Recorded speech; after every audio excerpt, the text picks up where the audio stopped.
Baik, Assalamualaikum warahmatullahi wabarakatuh. Perkenalkan, nama saya Liwan Zainuddin dengan NIM 24MJ034 dari Universitas Teknologi Mataram dengan program studi S1 Manajemen.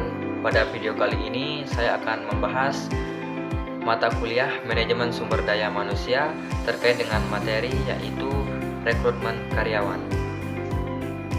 Oke, baik, kita beranjak ke pembahasan yang pertama yaitu tentang program pelatihan administrasi. Jenis pelatihan administrasi perkantoran dan manajemen dokumen. Latar belakang pelaksanaan kegiatan. Karyawan admin memiliki peran penting dalam kelancaran pelaksanaan operasional perusahaan, terutama dalam hal pengelolaan dokumen, surat menyurat, pengarsipan, pengelolaan data, dan koordinasi internal. Untuk meningkatkan efektivitas kerja admin, pelatihan ini karyawan diperlukan agar karyawan mampu bekerja lebih rapi, cepat, dan terstruktur. Untuk pembahasan selanjutnya yaitu tentang kurikulum pelatihan materi yang diajarkan. Tentu di dalam sebuah staf administrasi, hal pertama yang akan kita diajarkan itu adalah dasar administrasi perkantoran. Yang kedua itu ada pengolahan arsip dan dokumen digital atau manual. Yang ketiga itu ada Microsoft Office untuk admin. Yang keempat itu ada manajemen waktu dan prioritas untuk admin. Adapun opsi lain dari keempat opsi yang tadi itu, yang pertama itu ada peran dan tanggung jawab staf admin. Yang paling penting itu sebenarnya yang kedua yaitu etika kerja dan profesionalisme. Dan selanjutnya yaitu struktur organisasi perusahaan, alur kerja administrasi kantor, input data yang akurat.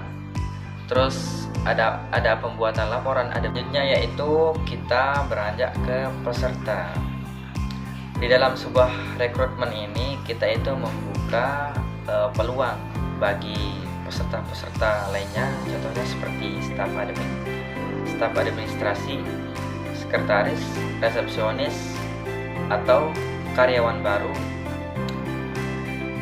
Dan kemudian untuk sarana prasarananya yaitu ada ruang pelatihan, laptop untuk setiap peserta, modal pelatihan, akses internet, alat tulis, dan konsumsi bagi setiap peserta.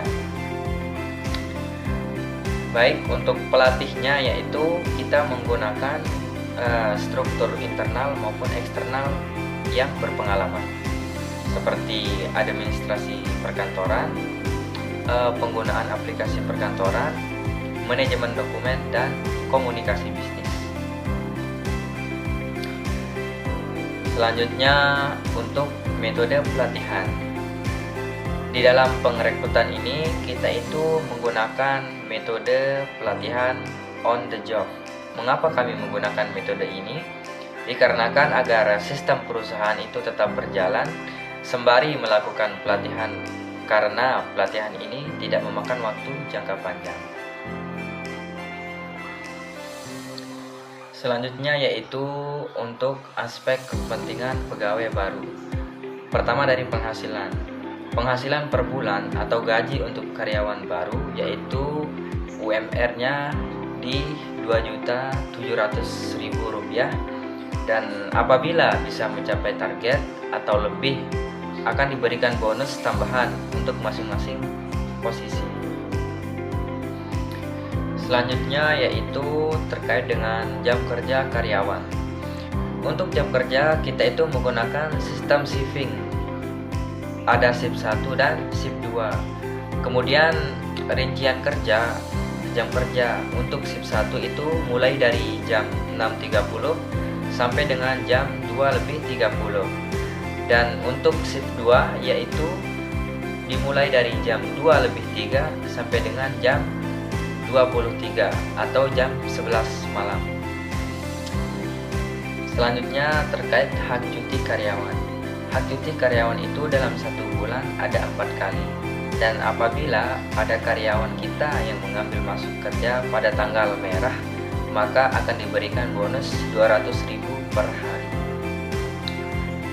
Baik, selanjutnya yaitu tentang perihal pensiun. di dalam perusahaan ini kita itu tidak menggunakan sistem pensiun, dikarenakan kami itu menggunakan kontrak kerja, dan akan tetapi bagi karyawan yang menyelesaikan kontrak setelah itu mengajukan resign akan mendapatkan tunjangan 2 kali lipat gaji. Kenapa masing-masing itu penting? Karena jika karyawan tidak melaksanakan atau tidak tahu SOP perusahaan, maka perusahaan akan sulit untuk berevolusi dan mencapai target. Baik, selanjutnya kita beralih ke daftar gaji karyawan. Nah, di sini saya sudah merincikan 10 nama karyawan, salah satunya yaitu atas nama karyawan Diki Wahyudi, jabatannya sebagai seorang manajer, mempunyai gaji pokok yaitu sebesar 7 juta rupiah dan mendapatkan tunjangan yaitu 1 juta rupiah dan bonusnya itu sebesar 1.500.000, dan atas nama karyawan Diki mempunyai kas utang yaitu sebesar 800.000 rupiah, pajak penghasilan per bulannya yaitu 435.000 rupiah.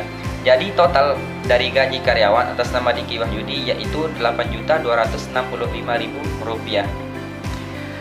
Total gaji bulanan keseluruhan dari karyawan PT Indomarko Prisma Tama ini yaitu 37.580.000 rupiah.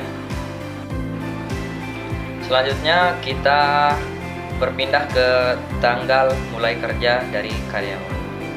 Di sini status dari 10 karyawan itu adalah baru, yang dimana salah satunya yaitu atas nama Diki Wahyudi. Tanggal mulai kerjanya yaitu tanggal 12 bulan Januari di tahun 2024, dan tanggal mulai gaji barunya yaitu di tanggal 15 bulan Februari di 2024. Adapun yang kedua yaitu dengan nomor NIP karyawan IDM 002 atas nama Nopal Hidayat. Tanggal mulai kerjanya yaitu tanggal 11 bulan Februari di 2024, dan tanggal mulai gaji baru atau gaji pertamanya yaitu di tanggal 14 bulan Agustus di tahun 2000. Baik, selanjutnya kita beralih ke slip gaji karyawan PT Indomarko Prisma Tama.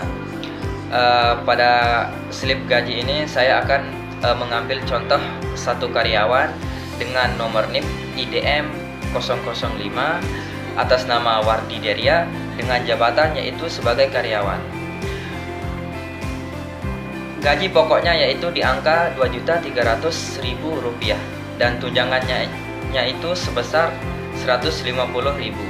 Bonusnya itu di angka 350.000. Jadi total pendapatannya yaitu 2.800.000 rupiah.